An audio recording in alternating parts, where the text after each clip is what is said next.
નમસ્કાર, રામ રામ. આવતીકાલે એટલે કે 2 જુલાઈના રોજ એક ડેડિયાપાડા ખાતે મોટું મહાસંમેલન, જેને આંદોલન પણ કહી શકાય એવું થવા જઈ રહ્યું છે.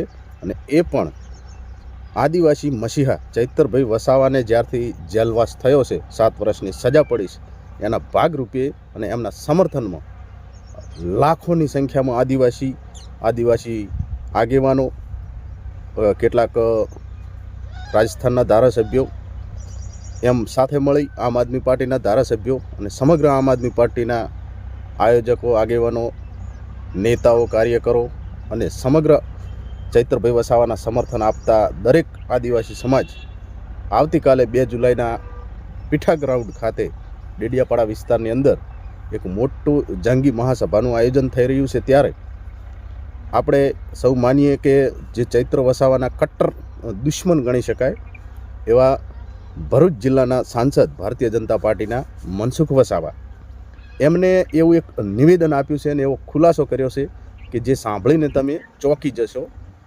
કે તમે એવું કહી રહ્યા છે કે ચૈત્ર વસાવાના સમર્થનમાં જ્યાં પણ કે જે જગ્યાએ કાર્યકરો, આગેવાનો જ્યાં પણ રેલીઓ યોજી રહ્યા છે, રેલીઓ કાઢી રહ્યા છે, રસ્તાઓ બ્લોક કરી રહ્યા છે, ઠેર ઠેર જગ્યાએ સભાઓ કરી રહ્યા છે, પરંતુ તમે ગમે એટલું શક્તિ પ્રદર્શન કરશો કે ગમે એટલું ચૈત્ર વસાવાના સમર્થનમાં મહાસભા કરશો કે આંદોલન કરશો તો અમને કે અમારી સરકારને કોઈ ફરક પડવાનો નથી.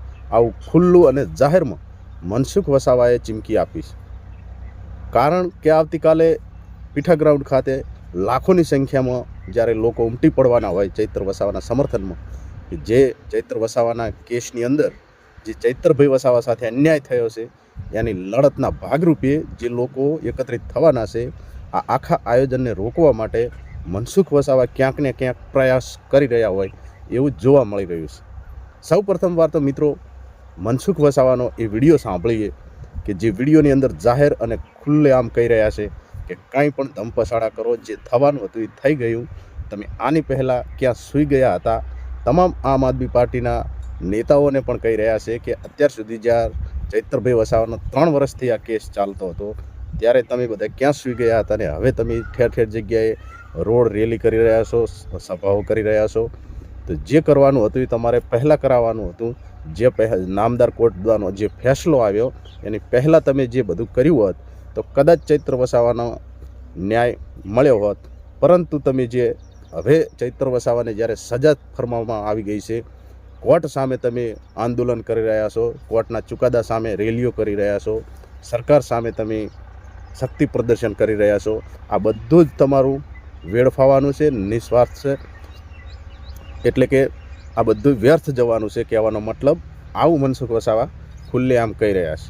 આવો સાંભળીએ મનસુખ વસાવાનો આ વિડીયો કે જેના ઉપરથી આપણે એવું નક્કી જ કહી શકીએ કે આ કટ્ટર દુશ્મન જે ચૈત્ર વસાવાના જ્યારથી ધારાસભ્ય બન્યા ત્યારથી આંખમાં કણાની જેમ ખૂંચતા હોય એવી રીતે મનસુખ વસાવા પોતાનો વ્યવહાર કરતા હોય છે.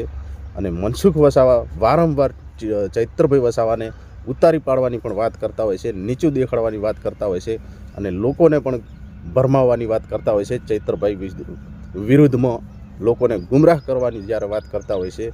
અને એવાની અંદર જ્યારે ચૈતરભાઈ વસાવાને જેલવાસ થયો ત્યારથી મનસુખ વસાવાને મોઢામાં લાડવા એ જ એવું ગણી શકાય. અને હવે જ્યારે લોકો ઠેર ઠેર જગ્યાએ રેલીઓ કરી રહ્યા છે, સભાઓનું આયોજન કરી રહ્યા છે, તો મનસુખ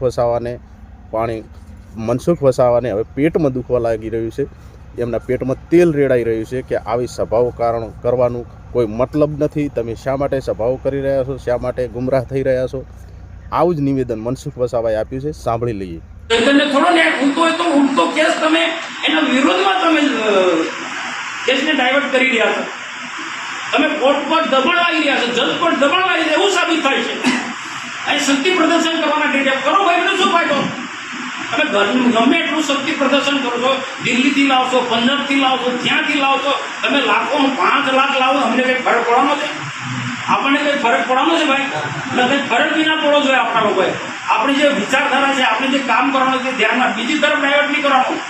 આ તો આમ આદમી પાર્ટીને કેમ કરીને ગુજરાતમાં મજબૂત કરવું, 2 વર્ષમાં વિધાનસભાની ચૂંટણી કેમ કરીને જીતવી, એ એંગલથી કામ કરીએ. ચૈતર માટે કોઈ લાગણી નથી ભાઈ. જયતર માટે એમને કોઈ લાગણી નથી. ટ્રાઇબલ સીટો કેમ કરીને આપણે જીતીએ, ટ્રાઇબલ સીટો કેમ કરીને જીતીએ, આવું માથાકૂટ કરું જયતરના નામે, આદિવાસીના નામે. આદિવાસીની લાગણી છે તો હું કહું દાદાજીના પ્રમાણપત્ર, ખોટા પ્રમાણપત્ર માટે આટલા સમયથી વિવાદ ચાલે તો કમ ઈસુદાન જોડી નથી બોલતા, કમ ગોપાલ ઇટેલે નથી બોલતા, કેમ કેજરીવાલ એનું સ્ટેન્ડ નથી? હું અહીંયા સભા આવે છું એમ કહેવા માંગુ છું એમને, આ ડેડિયાપાડાની સભામાં આમ આદમી પાર્ટીના જેટલા નેતા આવે છે એ બધા ક્લિયર કરે ખોટા પ્રમાણપત્રો બાબતે, આદિવાસીના ખોટા પ્રમાણપત્રો બાબતે આમ આદમી પાર્ટીનું સ્ટેન્ડ શું છે કે જાહેરમાં કે આમ આદમી પાર્ટીનું સ્ટેન્ડ, હું જે બાપ પાર્ટી છે ભારતીય ટ્રાઇબલ પાર્ટી, એનું સ્ટેન્ડ કમ્પ્લીટ છે. એનું એ આદિવાસી માટે લડે છે. આપણા રોય રાજકુમાર રોય આદિવાસી માટે લડે છે. અલગ ભીલ પ્રદેશની મુવમેન્ટ બરોબર.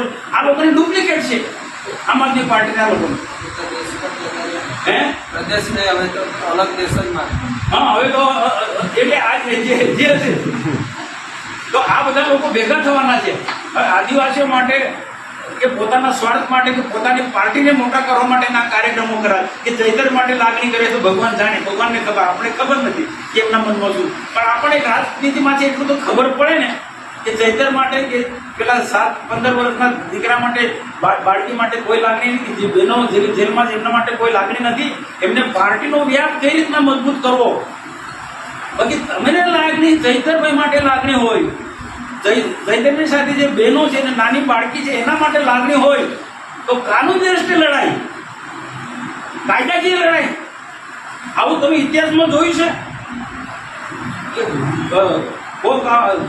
કોર્ટની સામે વિરોધ પ્રદર્શન કરવાનો, શક્તિ પ્રદર્શન કરો અને સરકારની સામે તમે કરશો તો સરકારને ખૂબ ફેર પડવાનો. સરકારની તો કાયદો અને વ્યવસ્થા કરવાની જવાબદારી છે. સરકારની તો કાયદો અને વ્યવસ્થા જાળવવાની જવાબદારી છે. સરકારનો આમાં કોઈ ફરક નથી. હવે તો આ કાર્યક્રમ સરકાર તો સરકારની રીતના કહે છે ભાઈ મારો સ્ટેન્ડ બરોબર હતો. તો આ જે વાત જે છે એ ગામે આપણા ગામમાં એક કાર્યકર્તા સોશિયલ મીડિયામાં પણ મૂકવા આ વાતને કહીએ કે ભાઈ જયતરભાઈ ગયા છે જેલમાં, કે એના ફેમિલી ગયા છે, કે નાનું બાળક, એના માટે ભાજપ કે સરકારનો કોઈ રોલ નથી. એમની ભૂલના કારણે આ સ્થિતિનું નિર્માણ થયું છે ને એમની ભૂલના કારણે હું બહુ સારા વ્યક્તિઓને, હું તો એમ કહું છું, એમના વકીલને પણ હું મળ્યો, રાજપીપળામાં સુરેશ જોશી છે, એમને પણ મળ્યું કે તમે એને કીધું સાહેબ મને ખબર નહીં આ બાળકીમાં આ રીતના છે. એમના વકીલને આખી સ્થિતિનું ખબર નથી, એમના વકીલને આખું સ્થિતિ ખબર નથી. ભૂલ એમની છે, ભૂલ એમની છે. અને આ કઈ જજમેન્ટ હમણાં કઈ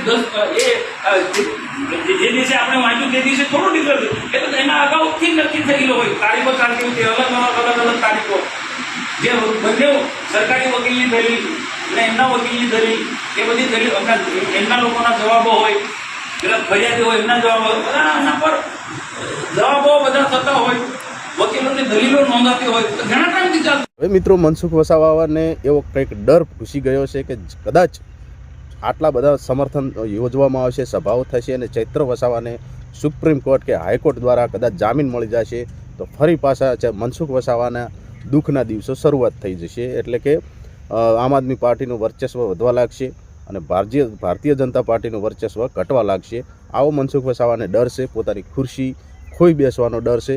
પરંતુ લોકો, આદિવાસી સમાજના લોકો, વિસ્તારના લોકો એમને સવાલ કરી રહ્યા છે કે ભાઈ મનસુખ વસાવા 35 વર્ષથી છેલ્લા 7 ટર્મથી દરેક રીતે ખુરશી જીત્યા છે, એટલે કે સત્તામાં છે પાછળના 7 ટર્મથી, તો આજ સુધી કેમ આદિવાસી સમાજના કોઈ જમીન જંગલના હક માટે ક્યાંય આગળ આવ્યા નથી? કોઈ દિવસ કોઈ પ્રશ્ન ઉકેલ્યો નથી? કોઈ જગ્યાએ આદિવાસી સમાજના લોકોને કોઈ હકની બાબતમાં ક્યાંય વિડંબના આવતી હોય એ જગ્યાએ પણ કદી હાલચાલ પૂછવા ગયા નથી કે લોકોના સહારો બન્યા નથી. અથવા બીજી બાજુ તો કે આદિવાસી સમાજના લોકોને નર્મદા જિલ્લાનું, નર્મદા નદીનું જે પાણી છે, નર્મદા સરોવરનું, એ પાણી પણ આજ સુધી આદિવાસી સમાજ માટે કેમ લાવવામાં આવતું નથી? આદિવાસી સમાજના ખેડૂતો માટે કેમ એ પાણી આપવામાં નથી આવતું? આવા કોઈ પણ પ્રશ્નો 7 ટર્મથી રાજ કરતા મનસુખ વસાવાને લોકો આજે સવાલ કરી રહ્યા છે કે તમે 7 ટર્મથી ચૂંટણીની અંદર આવ્યા છો તો તમે શું કરીને બતાવ્યું? અને ચૈત્ર વસાવાએ માત્ર એક ટૂંક જ સમયની અંદર આદિવાસી સમાજને જાગૃત કર્યો, આદિવાસી સમાજના ખભે ખભો મિલાવી આદિવાસી સમાજના હક અને અધિકાર માટે લડ્યો. એના જ કારણે આ બધી રેલીઓનું પ્રદર્શન થઈ રહ્યું છે, સભાઓનું આયોજન થઈ રહ્યું છે, સભાઓ કરવામાં આવી રહી છે. ક્યાંય આજ સુધી જોવામાં આવ્યું કે હજારો આગેવાનો કોઈ પણ પાર્ટીના નેતાઓ કાર્યકરો હોય, કોઈ પણ જગ્યાએ કદાચ જેલવાસ થયો હોય, જેલમાં ગયા હોય, પરંતુ એમની પાછળ આટલા પ્રમાણમાં, આટલા બહોળા પ્રમાણમાં, બહોળી સંખ્યામાં ઠેર ઠેર જગ્યાએ ક્યાંય આંદોલન થયા હોય છોડાવવા માટે, ક્યાંય રેલી થઈ હોય, તો માત્ર ને માત્ર એક એવો નેતા છે ચૈત્ર વસાવા, જે પોતાની દિલગીરી અને પોતાનો સાથ સહકાર હંમેશા દરેક નિસહાય લોકોને આપતો હોય છે. અને એના જ કારણે લોકોની સહાનુભૂતિ અમને મળી છે, સમર્થન મળ્યું છે. અને એના જ કારણે ચૈતરભાઈ વસાવાના હક માટે, એમને ન્યાય મળે એના માટે ઠેર ઠેર જે જગ્યાએ લોકો આજે આંદોલન કરી રહ્યા છે, રેલી કરી રહ્યા છે, શક્તિ પ્રદર્શન કરી રહ્યા છે કે ક્યાંક સરકારના કાન ખુલ્લે, કોર્ટના કાન ખુલ્લે, આંખમાંથી પડદો હટે અને આવા નાના નાના કેસની અંદર આટલી મોટી સજા કોઈ વ્યક્તિને ના થાય, એટલા માટે લોકો આજે ધરણા કરી રહ્યા છે, રેલી પ્રદર્શન કરી રહ્યા છે. પરંતુ આ બધું મનસુખ વસાવાથી જોવાતું નથી. એટલે અલગ અલગ જગ્યાએ લોકોને ગુમરાહ કરી, ભરમાવી ચૈતરભાઈ વસાવા વિરુદ્ધ અવનવી વાતો કરવામાં આવી રહી છે, જેના કારણે લોકો ભરમાવી રહ્યા છે.